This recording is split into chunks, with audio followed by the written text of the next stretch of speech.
We are live. Welcome back to the Grassroots Yang Gang channel. I'm your host, Russell, and today we got a very special guest. Today we're going to talk to Carlos Cardona, and man, I hope I pronounced his last name right. He doesn't beat me up. We're going to bring him on here and ask him, did I pronounce the last name right? You did perfect. You did better than most people. Good job. Awesome. Well, thank you for being on the show, man. So you are shining like new money right now because you are newly endorsed by Humanity Forward, correct? I am. It's a huge honor. First of all, thank you for having me on your channel and like speaking to your fans and the people that are listening. It's a huge honor. I've had the privilege and the honor to know Andrew Yang and Humanity Forward way before it was even cool.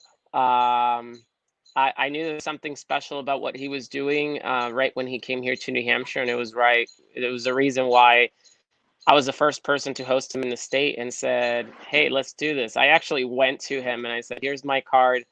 I'm the chairman of the Laconia Democrats, and I want to take you around my state and see how we can introduce you to the public." So to me, the Yang Gang it's home turf. So I'm excited.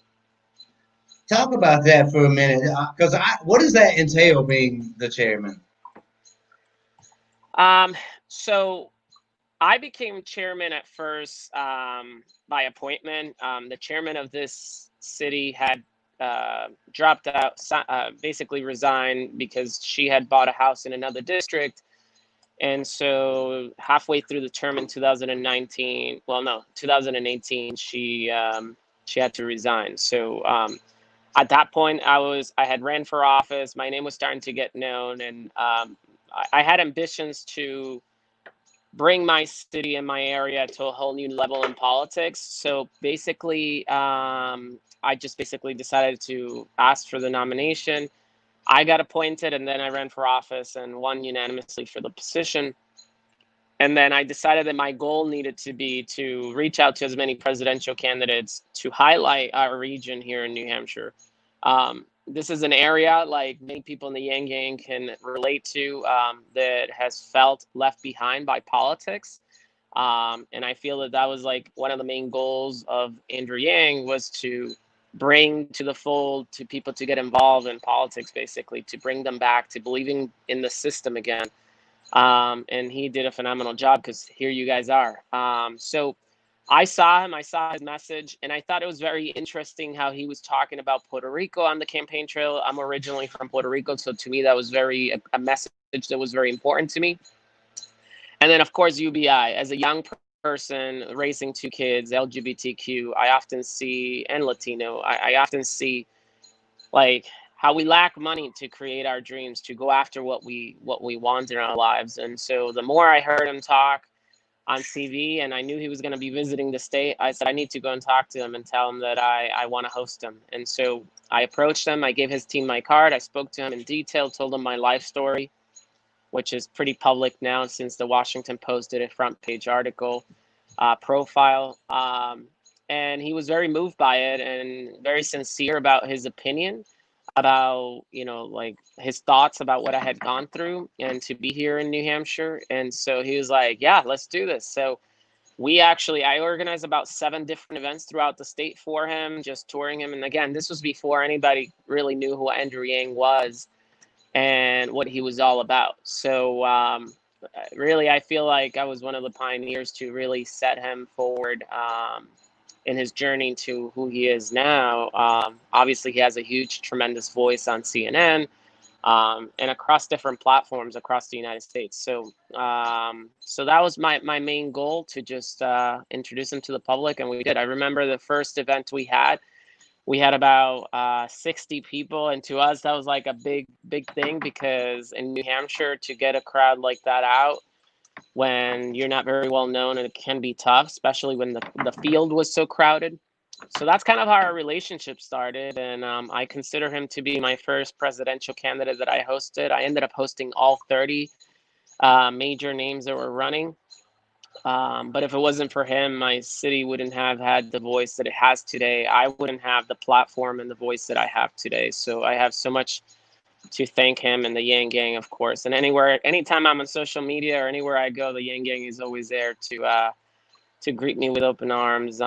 You guys have been tremendous. So, and now this endorsement, I was not prepared when it came out in the morning. I was having breakfast and then I'm having my phone blowing up and I was like, what's going on? And so I checked, and of course it was the Yang Gang there, ready to greet me with open arms with this endorsement, which is it's a big deal.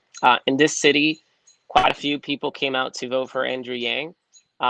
So Andrew Yang basically connecting the dots and saying, hey, we need to support this guy as a Yang Gang. It was super important. And it's very powerful message. To tell you really quick about this district, Belknap County District 3, which represents the whole city of Laconia, is one of the most purple districts in all of New Hampshire. Belknap County tends to be one of the most conservative districts in the whole entire state. So having as much support and diverse support as possible is important. And I realize and I understand how diverse the Andrew Yang coalition is. And so it's super important that this endorsement came out, especially when so many people in my community not only respect the work I do, but also respect and follow Andrew Yang to wherever he goes. So so it was really cool to connect the dots in the community and say, we're all in this together. So. And that's something that I think is very important. Are you familiar with Jamel Hill? Do you know who that is? For some reason, I'm having a hard time hearing you. I'm sorry. Do you know who Jamel Hill is? She used to work for ESPN. And can you hear me? We're having some technical difficulties.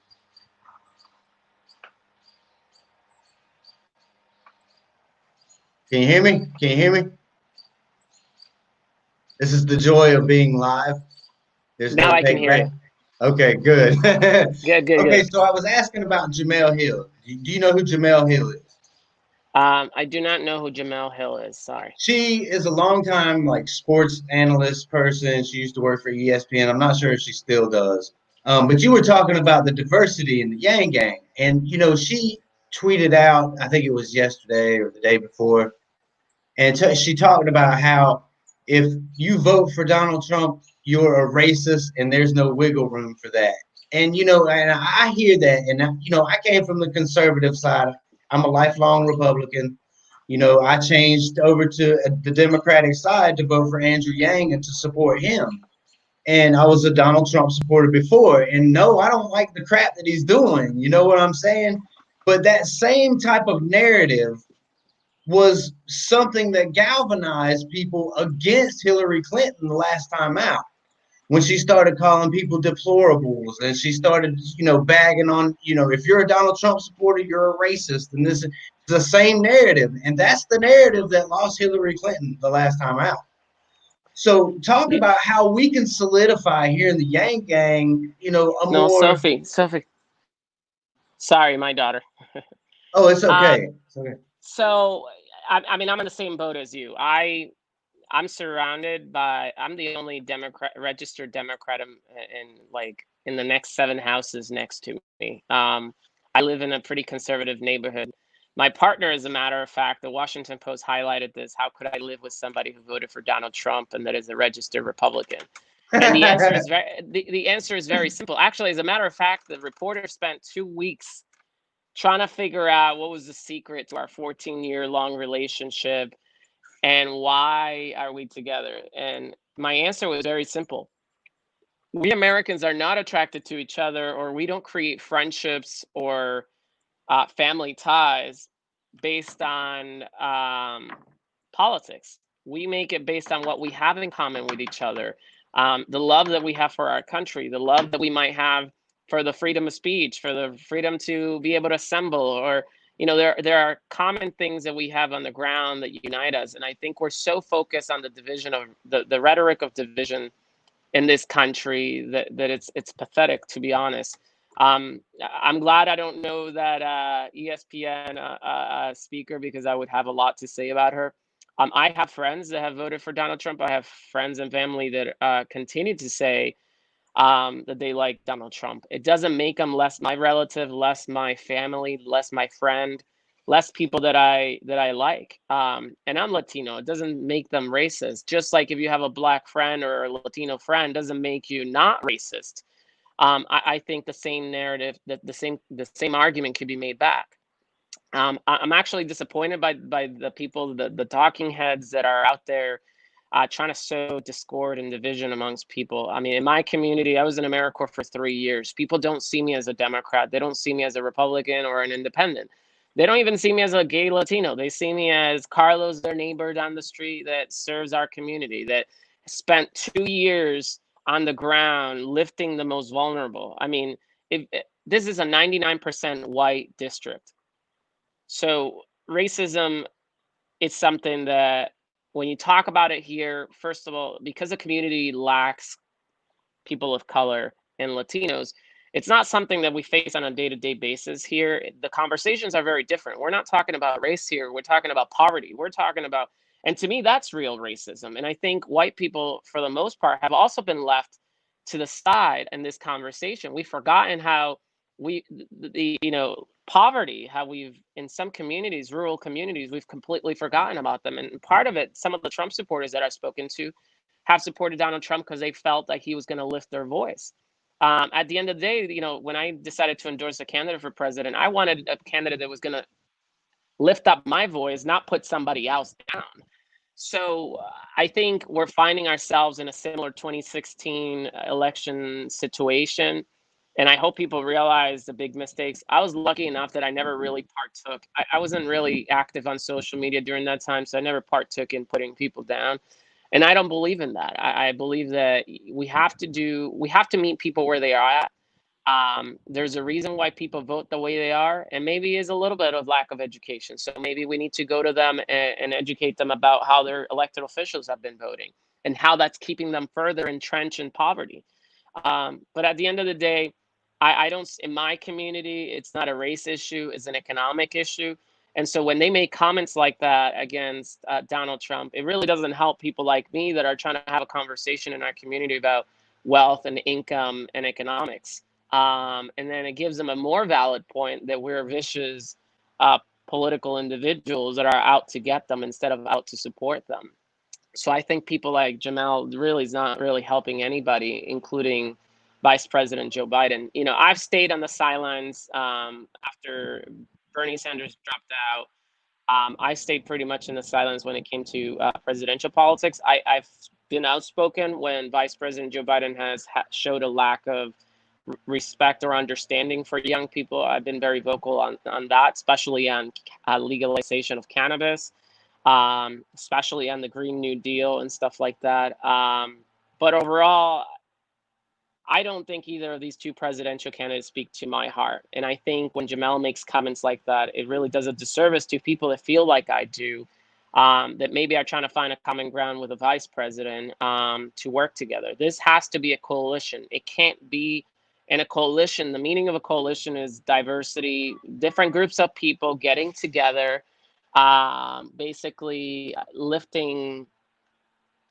everybody, not just a specific group of people while putting other people down. So again, I don't know if that explains how I feel about that kind of person, but I stay away from anybody who is going to put one race over the other. When we say Black Lives Matter, it means everybody matters, but we need to lift a community that is left behind. So and now if we go start attacking white people, then that makes us no better than what was done to us. And I'm a strong believer that some white communities, rural communities specifically, are feeling left behind by some of these comments that these talking heads do on social media and everywhere else. So I stay away from that kind of comment. I mostly stay on how can I lift every person that I meet, every person. I used to shake hands. Now we can't because of COVID-19, which is sad because I love a good human contact. But basically now any person that I meet on social media, I try to find out where they're at as a voter, where they're at as a human being, and how can I use my platform, my race, to lift them up. And I find myself doing that every day in my community. And that's why an overwhelming majority of Republicans here feel like they can support me, not because I'm a Democrat or because I'm against Trump or because I'm against anything. And it's the opposite. They're in favor of what I'm doing because, like, one of the pledges that Humanity Forward makes you pledge is that you're going to be good in this race, that you're going to be civil, that you're going to lift people up. And I truly live that in my community. And, you know, when you live in a community like mine, you have to, if you want to get things done. Otherwise, you're not going to get anything you want done. So for me, it's important to reach out to Republicans and build coalitions with them and understand where they are as voters. So. You know, that in that same thing that you're capturing right there is what Andrew captured during his campaign, you know, and that's why so many Republicans supported him, because he wasn't villainizing people. Andrew, one of the themes of his campaign was broke lives matter. Because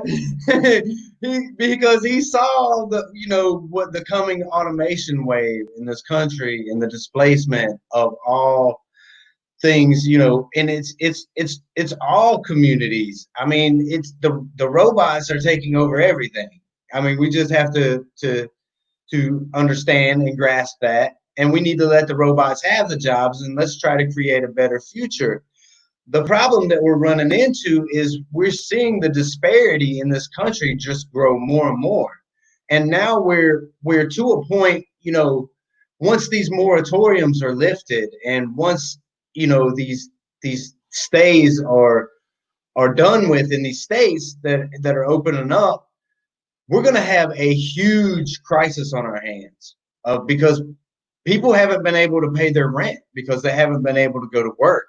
And we're going to see things get really, really bad in this country really, really quickly. Talk about that in your community for a minute. Yeah, I mean, we're talking about rent is going to be owed in less than 3 weeks. Rent is basically going to be owed in most communities across America, and people, you know, we still have one of the highest unemployment rates we've ever had in recent memory. So basically, I strongly believe that we need to do a people's bailout. I've been strongly advocating my DC delegation, all four of them, my two senators and my two congressmen, to basically do a people's bailout. But in my community, so we have a high ratio of homeowners, and we have a lot of older residents that maybe got a new mortgage on their house, refinanced their home. And now they're finding themselves in a situation that, oh my God, I'm not going to be able to pay that mortgage, and I'm going to lose the place that I dreamed about living for the rest of my life in. And so we often oftentimes talk in DC about, you know, young families and you know, middle class families not being able to pay rent. But in my community, it's like they're not going to be able to pay their mortgage. So now we're not only are we talking about families that are going to be able to, like, not afford rent anymore, and landlords having to figure out what they're going to do, which is going to be a very crazy bad situation all around, because in some places I'm sure it's going to lead to which Andrew Yang used to talk about this a lot, you know, domestic violence rates going up, drug use going up. I mean, you're talking about a million bad things that are going to happen in communities. Here in my community, you're talking about these homeowners losing their homes, bank going out of business because people are not paying their mortgage. So this is an all-around economic really bad situation, and now you have Republicans in Congress saying, well, we only want to do 10 billion dollars or whatever the number they're throwing around. That's not going to address the situation. And honestly, if we all looked at the economic crisis in 2008 and approached it the way Andrew Yang had written in his book that we should approach it, we wouldn't even be talking about the situation right now. Congress wouldn't even have to set aside more money for people. We could just live as normal and continue to stay in our homes if we have to, or go to work if we're essential workers. But now, because America continues to kick the can down, now we keep doing patches, and unfortunately that's a short term. So even if Congress passes a bailout come August, we're still gonna have to address this again in October or November for the holiday season. So I think if America passed the legislation to begin with, a UBI, we wouldn't be in this situation to begin with. So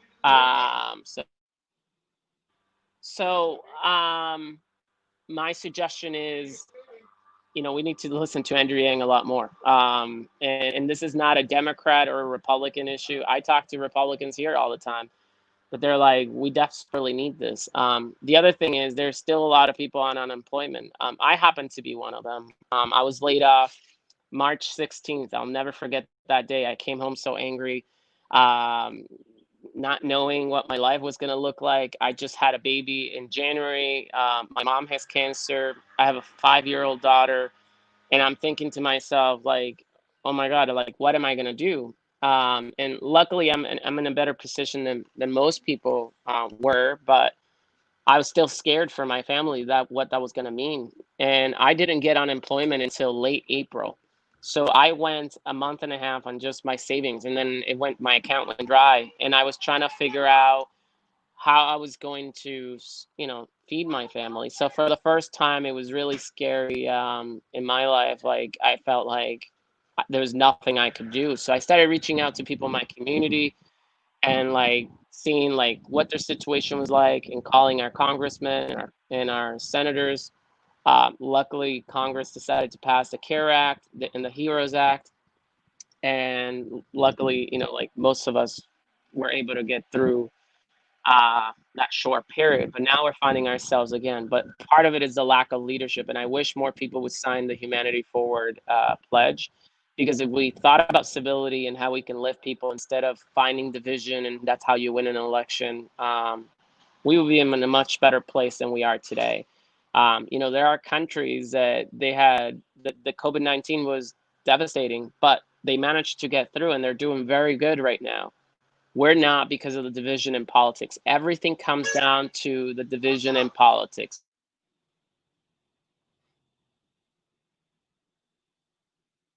I think we got a baby on the loose over there. Sorry, no, my internet here is also not great. I'm a big proponent of increasing our broadband networks in our communities, especially in rural communities. That was another thing that Donald Trump had promised people in rural communities, that we would basically help them with technology. A lot of us depend on this technology for our livelihoods, especially during COVID-19, where people are working remotely. So once again, rural communities are being left behind because broadband hasn't been updated in their communities. And they're relying on old infrastructure, and in some communities, no infrastructure at all. So these communities are being left behind, and they're out of jobs because, once again, our government has forgotten about them. So I strongly believe that, God, if we followed at least half of what Andrew Yang has been preaching about for the past 2 years, we'd be in a much better position. So that's what I'm fighting for. I'm fighting to bring as much resources as possible we're one of the smaller cities in New Hampshire, but it feels very much rural when you come here, where we rely. Our biggest month of our economy here are the 3 months in the summer. And right now, our economy is in the negative here.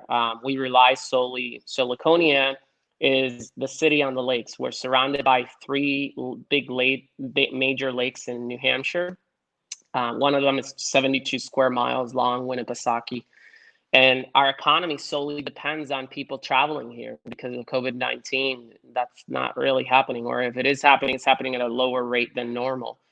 So it really makes me scared that we're not going to be able to pay our teachers. We're not going to be able to fund our fire departments, our hospitals, our public workers, that we're not going to be able to have good, clean drinking water because, again, we rely on this tourism to pay for our infrastructure and our taxes and everything else that comes here. So I'm a little concerned that, my opponents running in this race, they're not really offering anything different. But I'm going to continue to, come up with great ideas on how we can fund our infrastructure, fund our community, keep our great teachers. We're still discussing what that's going to look like. I'm nervous because this should be the first year my daughter would go into school, kindergarten, and we have no idea what that's going to look like. Luckily, New Hampshire has very small classrooms. because of the size of our population. We're relatively a small state. But still, even then, we don't know what that's going to look like. So, you know, teachers are nervous, students are nervous, parents are nervous. So we need leadership that we can rely on. You know, I was in AmeriCorps for 3 years. AmeriCorps, Peace Corps, and people in the military, we know how to improvise. We know how to make things work in a catastrophe or in the middle of something crazy. So I'd hope that people will see my proven leadership and will elect me to make sure that we can get through these huge obstacles. Yeah, you know, I don't know if you know this or not, but I'm right next door to you. I'm over here in Vermont, and Oh yeah, cool. you know, I spent you know, it's so crazy. Our story is nuts because we actually came from North Carolina, and we had met Andrew Yang in South Carolina before the Clyburn fish fry, and that's where we got involved and everything. And we ended up moving up here so that we could cover the campaign, so that we could, you know, be in New Hampshire at all of his events and all that. And so we're over here in Vermont now, and we're looking around, and everything that we have here is tourist based. Okay, everything is tourism, and it's like you said, you know, you have a few months of the year where you can capitalize on that tourism. And I'm looking around me at this state and I'm like, wow, you know what? This state is like, it's one of the few states in the United States that the population is actually declining. It's going down because, you know, it's so expensive to live here. Number one, you know, you have all these big, huge houses and nobody can afford to have any of them, you know, so they're all split into duplexes and they're charging $150,000 for a house that doesn't even have electricity or an inside toilet. I mean, it's kind of nuts the state that we find ourselves in. You know, it's and you know when you have something like what we're going through now start hitting, and man, you look around, it's like, how are we going to be able to pay for anything? A UBI is so critical right now, and it's like I hear Larry Kudlow talking about, you know, how I don't even know what this grumpy old fart's always talking about. I mean, he is like the most grumpy person in power that there is, and he's talking nonsense. And I'm like looking around me, and all I'm seeing is the broke folk getting broker. Yeah, I mean, I think New Hampshire is pretty rugged, but Vermont is even more rugged. So I give you props for moving from down south all the way up here and dealing with what we deal with. I mean, as a Puerto Rican, it took me a while to kind of like get used to, number one, the cold, and two, the extra bills that come with winter. And that's why I'm like so saddened by a state of politics Oh, right now, because people have to, they make their money in the summer up here to save for winter, basically. So one, they can get through the holidays, and two, so they can heat their homes and feed their families. And right now, I don't know how some families in my community are going to get by. I mean, we have a 50% income disparity rate in our community. So I don't know how some of these families are going to survive the winter, how they're going to pay their heating, how they're going to be able to give their kids a gift during Christmas. I don't know how they're going to, you know, buy a neat coat if they needed to make sure that they stay warm outside and their kids can go to school and play outside. These are things that politicians are not thinking about. A UBI would plain and simple solve that. I don't hear one person on unemployment right now complaining really, with the extra $600 they're getting as a part of the stimulus. So a lot of people are technically in the, well, not a lot of people. I think the ratio was like 27% of people are in the UBI category of income that Andrew Yang wanted to provide. So basically, they were getting about $1,000, which to a lot of families, that's very helpful. So if only we can do that, which I know we can as a government. But unfortunately, there's a lack of leadership. And my message to people that are listening, to people in every community, go find people that are thinking outside the box. Don't just vote for people based on a party affiliation. Don't just vote on people because you know them from down the street. Vote for people that are thinking outside the box, like Andrew Yang, who like thought about the UBI. You know, Bernie Sanders were talking about Medicare for all, you know, things that are going to actually lift people out of, you know, unfortunately, the poverty that has been instilled for generations, you know, that they haven't been able, their families haven't been able to get out of because the American dream, and it's for many is a myth. You know, it's just basically what corporate America gives us to keep us working harder. And I think that if we were given a UBI, people would actually go and chase their dream and like things that they really want to accomplish for the community. Who knows? Maybe somebody will run for office because they don't feel like they have to. For example, in New Hampshire, they only pay $100 a year if you're a state representative. I mean, think about that for a second. The lack of representation we have in our state house, because most people are not able to serve in that state house because they would need a full-time job, and then that would interfere with being a state representative. So a UBI would encourage more diversity, more views on the state house floor. I'm a strong believer of that. Right now, I feel for the artists in different communities, especially in mine, that are struggling because they're like, nobody's spending money. And now they're stuck in a situation where like, oh God, like, I don't know if I can be an artist anymore. You know, the artists that are, the singers out there that are starting up, now they don't have venues to go and sing and you know, write music to for concerts and stuff like that. So I feel bad for them too. But I truly believe that we start electing people that are like the Humanity Forward is endorsing, that have fresh ideas, that are new faces in politics, that have new voices. We should be able to do. America will be in a different direction. So unfortunately, at the presidential level, I'm a strong believer that we don't have many options, that it's more of the same, basically. But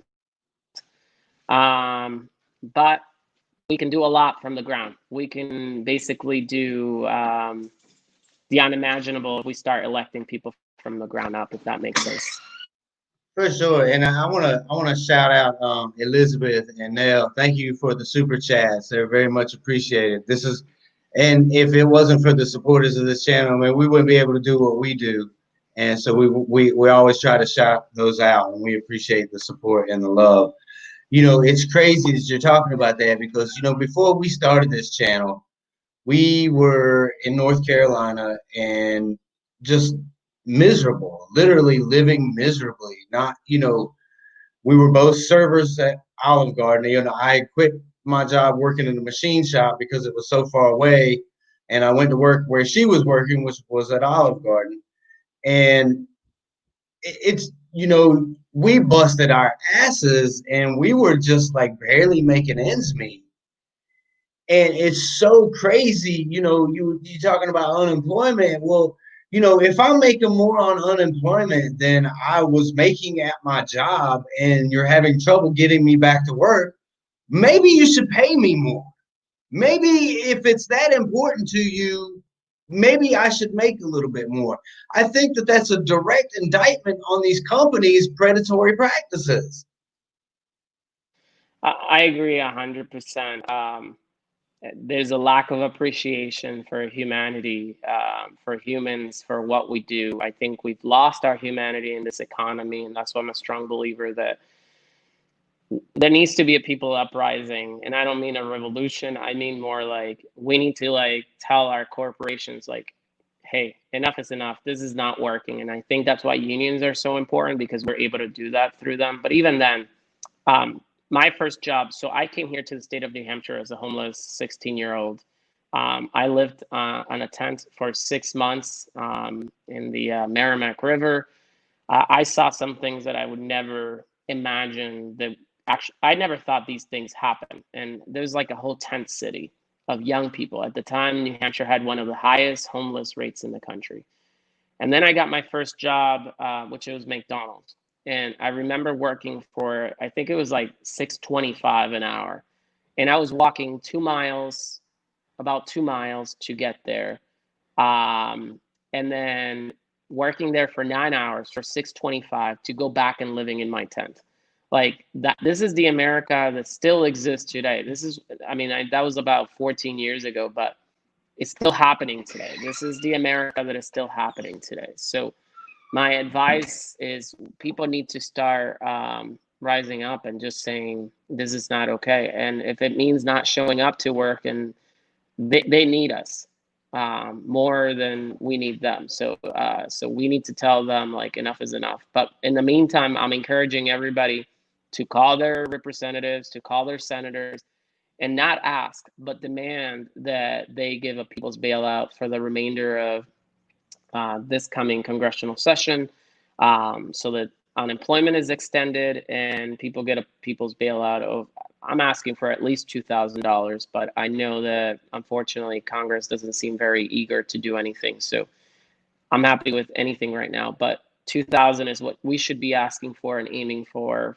UBI type of thing, emergency UBI. And honestly, until COVID, I believe that COVID-19 is not going to just go away because there's a supposed vaccine out there. I think this is we're gonna see the repercussions and the impact of this pandemic all the way till 2024. I think it's gonna be years before we feel any relief in our communities. So I think that the UBI should stand in place until we feel like our economy is bouncing back. I don't know if you can still hear me, sorry.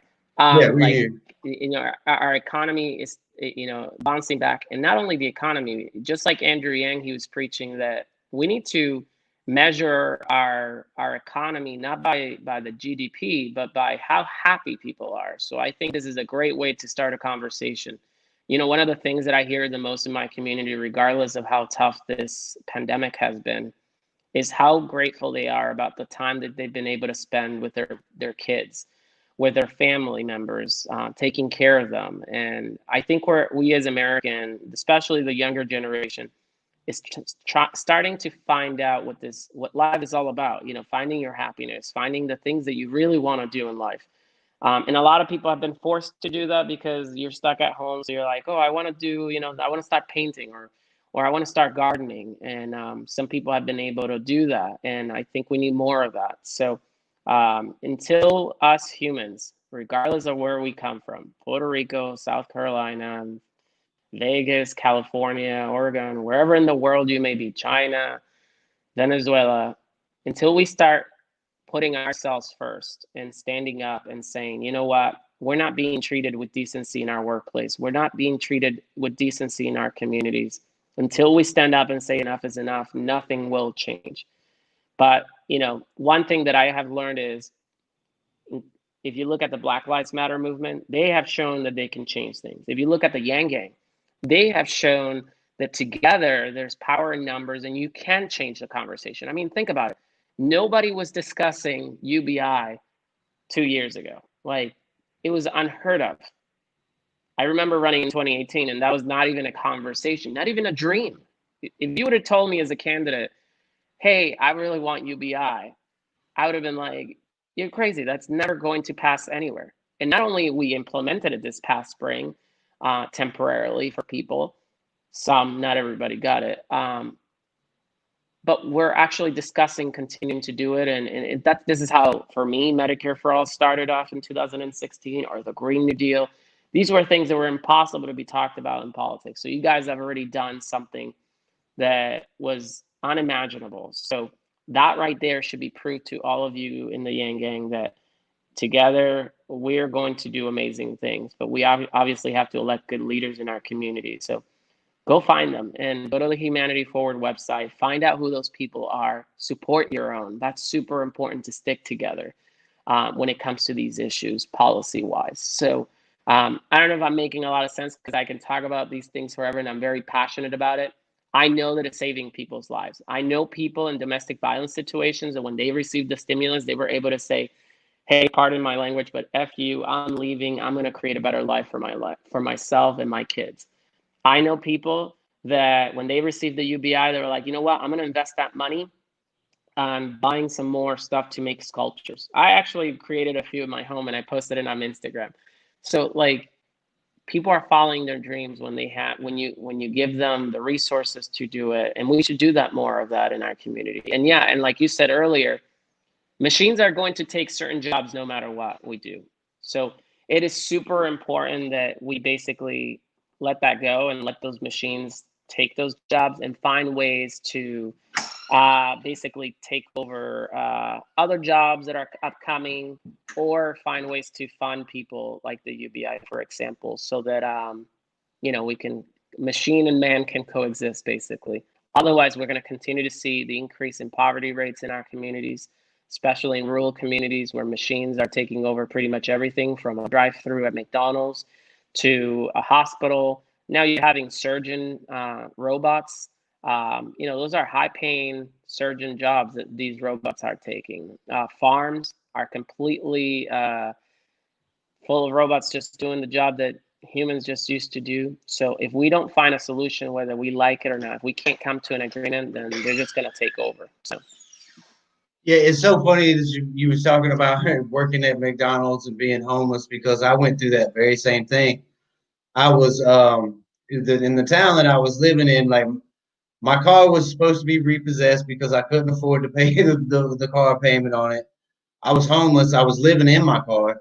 The cops had figured out that, my car was illegal, and they, every time they saw me, buddy, I knew it. I was getting pulled over.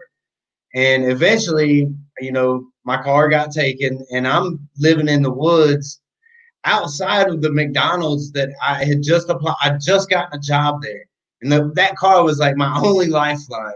So now I've got all my belongings, and they're stashed out into the woods, and it's the middle of winter time, and I'm trying to work at McDonald's on third shift, and not being able to take a shower, no access to anything. I mean, people don't understand, like, once you're down like that, it's hard to get out of it, especially when there's no help readily available. And we're kind of seeing that now. I mean, the homeless situation in all over the country is just exploding, and it's only going to get worse. And I think we lost Carlos. He might have got bored listening to me tell my story. But Nell said, "Wow, that's an amazing backstory. This is the kind of guy we need in the office." I'm Puerto Rican too, by the way. God bless you, brother. So we got Puerto Rico everywhere now. So we are. I told you So I had shout out terrible to Nell. service in this community. So my first goal is going to be to make sure we get good broadband. That's um, awesome. I But can yeah, relate to your story. I know like way too many people that this is happening to every single day. Black, white, Latino. This is happening everywhere and more often. Actually, it's becoming more of an age thing. If you're under 40, you're more likely to be in that situation. So we are supposed to be, and when I say we, people under the age of 40 are supposed to be the largest voting bloc in America right now for the first time in American history. Well, we need to prove that. We need to take our government back. We need to infiltrate it with people our age, our story, that has felt our pain. I lost during the drug crisis. I lost two best friends at the age of 25 and 27. They just gone. One day we were working together. The next day they were completely gone. These were two people that are super talented. One wanted to be a carpenter. The other one wanted to be a stand-up comedian. And anybody that knew him knew that he was like the funniest guy on earth. And I truly believe that someday he was gonna be a comedian. And I was like, I want a lot of signatures because I want to be able to cash in on these someday. And now he'll never be that comedian. And my other friend that wanted to be the carpenter, very talented with his hands, he will never be a carpenter now because the poverty that we have instilled in these communities, we have given people no option. We've put them in the situation that we've put them in with drug use, with homelessness. We're just milking people. Just literally what we do to cows is what we're doing to human beings. We're just cattling them. And unfortunately, we can no longer do this because we're going to continue to lose lives. We're going to continue to lose the loved ones we love most. So I'm glad that you're sharing your story. This is important for me to hear and for other people. And you should do that way more so that people know where you're coming from. And you having a podcast and having this voice, super important. I'm sure there's a person out there that wants to do the same thing. So you're lifting them up by telling your story. And we try to, you know, one thing that this channel we try to focus on most is the, you know, the message of love. How we're all in this shit together and we gotta love each Still other. there? And that's the only way that we're gonna get through this is if we keep having each other's backs.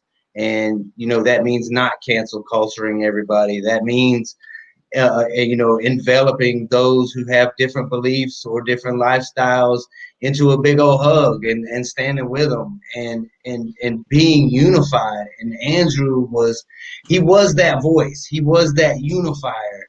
And he still is to a certain degree, but man, I feel like we need him back. We need that leader to be back and to be, because right now what we're presented with is in this country, you know, you're talking about we're the largest vote, or y'all are the largest voting bloc. I can't say me anymore because I'll be 45 this year, but we'll count you. We'll count you. you know, it's so frustrating because you don't have that. I don't want to vote for Trump, and I don't want to vote for Joe Biden because I can't stand neither one of them. You know, I want to vote for Andrew Yang because that's the guy who earned my vote. He's the guy who I believe in. And I don't want to vote for anybody else. And if you want to present me with these two crap ass choices, well, what am I going to do? I'm going to become politically disengaged again because, you know, I feel like I don't have a voice. I feel like I don't have that person up there who I want to vote for. It's so frustrating. You know, I'm still having a hard time with Andrew Yang suspending the campaign, if you can't tell. Well, because I feel like if he had just waited just a touch longer with the situation that we find ourselves in, we would still have that guy, you know? Yeah. I mean, you and I are feeling the same way. And I should be upfront. Like, Andrew wasn't my candidate that I had endorsed, but him and I had millions of conversations going back and forth, saying how tough it was for me to decide who I wanted to vote for. I mean, my guy was Bernie, so it was even more painful to me when he dropped out, like out of the nowhere for no reason. It almost felt like it was pushed upon him.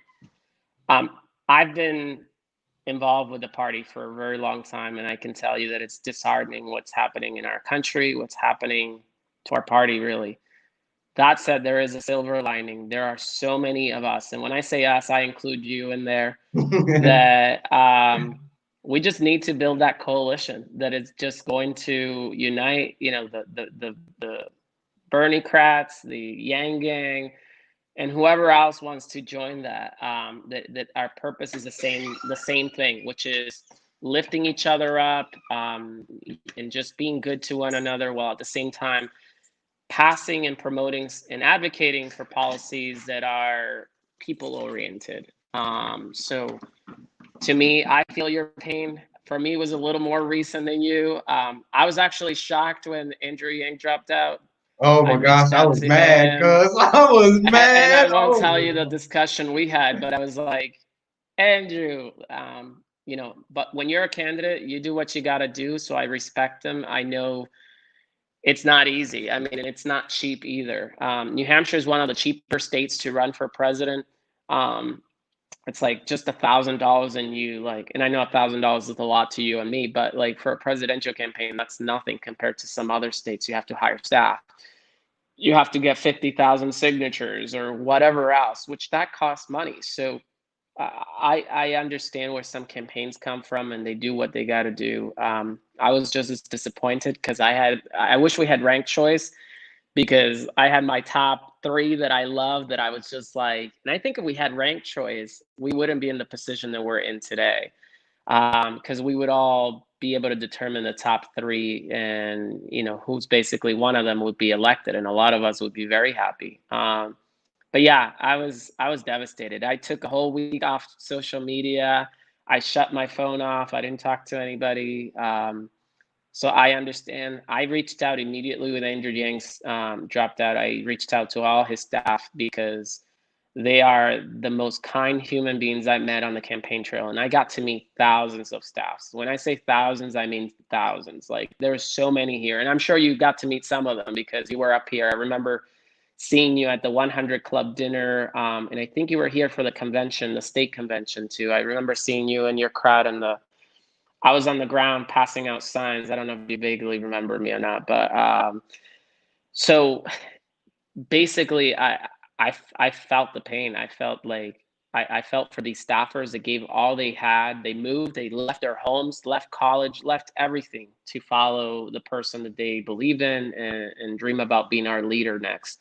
So I reached out to them. I do want to do a quick shout out to Sam Hayden, who is like a phenomenal Yang Gang leader chapter here in New Hampshire, who's constantly advocating for good candidates on the ground. But yeah, I reached out to all of them, Christina Snell, Steve Marchand, like those were all really good people that gave all they had, including their very well earned reputation. They used that to lift up the Yang Gang. And like, you could see it was a humbling experience. It made me a better human being, honestly, watching all these people self-sacrifice everything they had. It's so funny that you say that because I wondered where I'd run into you in the campaign trail before, and I think that's where it was. I'm pretty sure that's where it was. I think I had the tough job to tell people like what they could and couldn't do from the bleachers, from the seating. And I think at one point I approached you guys and maybe I came across a little bit wrong at first. I was like, hey guys, we can't yell yet. And anyways, and then we ended up talking and we had a great interaction and you were like, can we get some Yang Gang sounds over here? And I was like, of course. So I literally made it my job to go up front because you guys were in the far back kind of.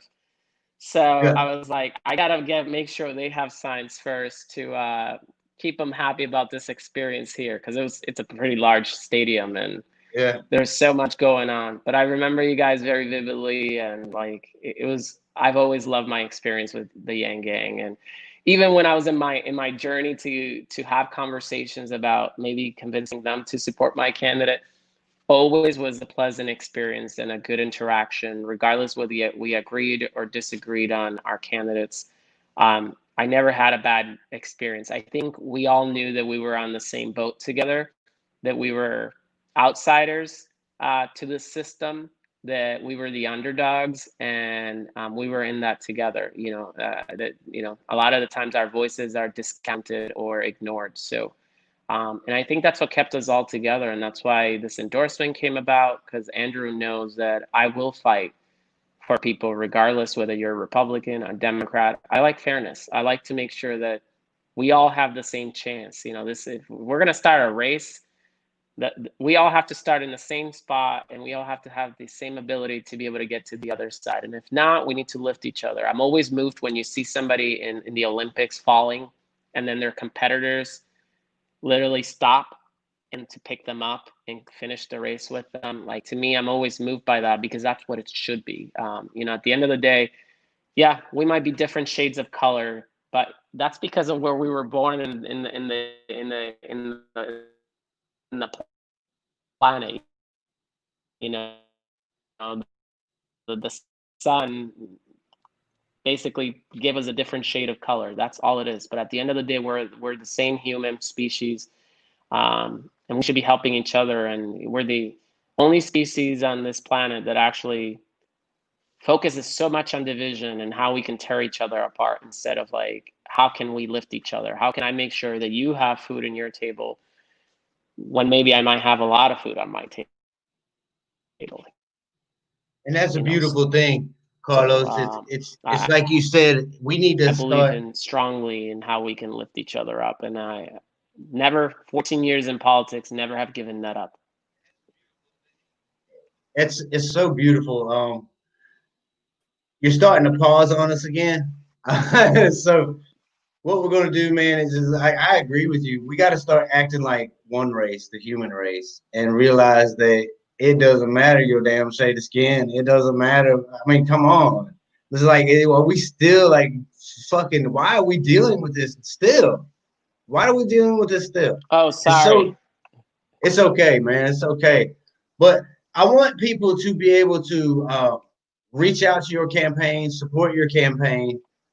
Why don't you give out your all your information?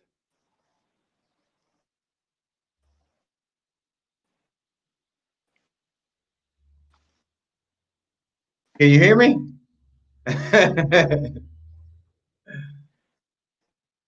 And we will definitely make sure that we link all of Carlos's information in the description. So please check back as soon as this podcast is done. We'll make sure all those links get in there. And I just wanted to let anybody know if they want a phone bank for so you. I'm most Or reachable at on Twitter. That's where I'm most active. and he's out of here again. Man, we can't keep this guy on. We got to get him some internet for real. I'm gonna have to call Steve Marchand and see what's going on over there in New Hampshire. Man, that's crazy. I thought we had some bad stuff here in Vermont, but they got some really bad stuff over there in New Hampshire. Carlos, welcome back. Sorry. Go ahead and give out your information. Yeah, so you can find me on Twitter, NHCardona603. I'm always there. I reach out to everybody, as many people as I can. My website's still on the works, but that's a great place to find me. My link to my ActBlue account is on there. We will be doing some phone banking coming this fall. So if you reach out to me, we'll make sure that we reach out back to you and that we use your energy. We need to win this race. I do have a primary September 8th. We feel pretty strong about how we're going to come out on this primary. The top 4 voter getters will win the primary. I believe we're going to come in the top 2. So I feel pretty strongly about that, but we definitely have to work to make sure that we win that primary. And then after September 8th is November 3rd, the big day. So we will be working really hard after September to make sure that it's not a top-down effort, that we're going to start at the bottom. We're going to start electing leaders that truly speak to our hearts, that truly have expressed and have shown leadership, and hold people accountable. Hold me accountable. Come at me anytime, and I'll make sure that I explain any policy that I am on, any policy, how I feel about it, and how I think we need to solve it. But most importantly, I think this is a coalition effort. I don't have all the answers. I think that together we're going to learn a lot together. And we're going to be able to lift our country back up and be able to make the change that we need, make UBI possible. And you will always have an ally when it comes to that. Thank you. Carlos, you said you're going to start phone banking here in the fall or whatever. I don't know if you want us to, since we are neighbors, we might be able to come over and do a live stream of some phone banking and stuff to encourage people to help out with that. If you're open to I'll that. be happy to. I'll be happy to. I'm all about a good party. You can ask Andrew Yang. I host the best house parties in America for sure. So I'll be happy to host a great phone bank house party. So. Well, that sounds like a plan there, because I myself like a party every now and then. although now that I'm getting a little bit older in age, by about 10 o'clock, I'm just ready to go to sleep. I am Puerto Rican after all. We love good food, good music, and a good get together. So I'm That's all for for sure. it. That's for So, sure. just because I live in New Hampshire, I didn't stop being Puerto Rican. So the I know best that's rice right. and beans, the best rice and beans, and the best fried chicken, Puerto Rican fried chicken. My mom, she lives with us. Actually, it's what we had for lunch today. So I'm sure people would appreciate it. Candidates came to my house not just because Carlos was creating something cool here. They also came for the food. So I have to say, this is the place to come. So I'll And be if y'all happy to. have never had Puerto Rican food, you do not know what you're missing. Because I'm telling you what, Yeah. now that stuff will make you swallow your tongue. Carlos, Awesome. thank you so much for being on here. We appreciate it so much. Any last words for the Yang Gang before we get out of here? No, I love you guys.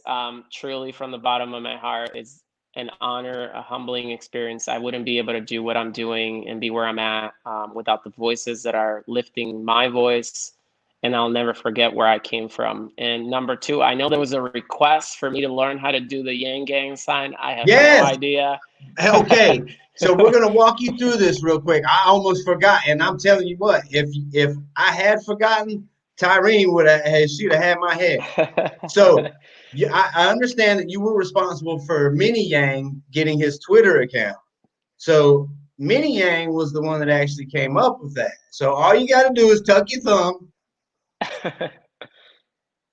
Got it? Okay. And I turn it around. Now, this is the Yang sign, right? I got some added difficulty level. You ready for this? Okay. So All right. I always do it from the Yang sign. I don't know if you see that thing behind me, that tortilla right up there, but it's got the Yep. Amazon claw that Andrew Yang always does. So I go from this to this, turn it into a claw, make the Amazon claw. You know how he did his stump speech. There you go. Look, you got it, man. Now you are officially a Sounds part of good. the Yang gang for sure. Love it. It's an honor. So I'm happy to be with all of you guys. It's a big family, and we're going to continue to get people together as we travel on this journey. Whether it's the Yang Gang, the Bernies, the Tulsi, whatever, wherever they come from, I'm all about. We got to go on that journey and fill that van, and we're going to fill it up with all of us, because that's how we're going to win. So thank you so much. It's an honor. Absolutely, because we are more alike than we are different. Brother, thank you so Yep. much for being on the show. Thank you, brother. Take care. Have a great day. You too. Another awesome candidate interview. I've been so blessed being on this channel and being able to interview these awesome individuals and to hear their stories, to hear that they came from homelessness, and he's not the first one. Jermaine Johnson used to be homeless. I used to be homeless. I mean, it's a problem that affects a lot of us, and I know we talk a lot about it on this channel. But we have to lift each other up. And one of the easiest ways that we can do that is to elect these candidates who support universal basic income. It's so very important now more than ever because we see such a disconnect with the people that we have in office. And I don't know about y'all, but quite honestly, I'm fed up with it. And if it takes me burning up their phone lines like I've been trying to do, if it takes me sending letters and emails and tagging them on Twitter and just make your voice heard. Y'all, we have a voice. Andrew helped give us a voice. And now it's time we take that voice and we grow that voice so that when Andrew does run again, then he's got a whole lot coming with him. Yang Gang, we love you so much. Thank you for all of our Patreons and all the people who donated through Super Chat today. Oh, welcome back, Tom and his family from Nerds for Yang. Hello, Nerds. Welcome back to the United States. Glad to have you back. Stay away from the Roni. We love you, Yang Gang. See you on the next one.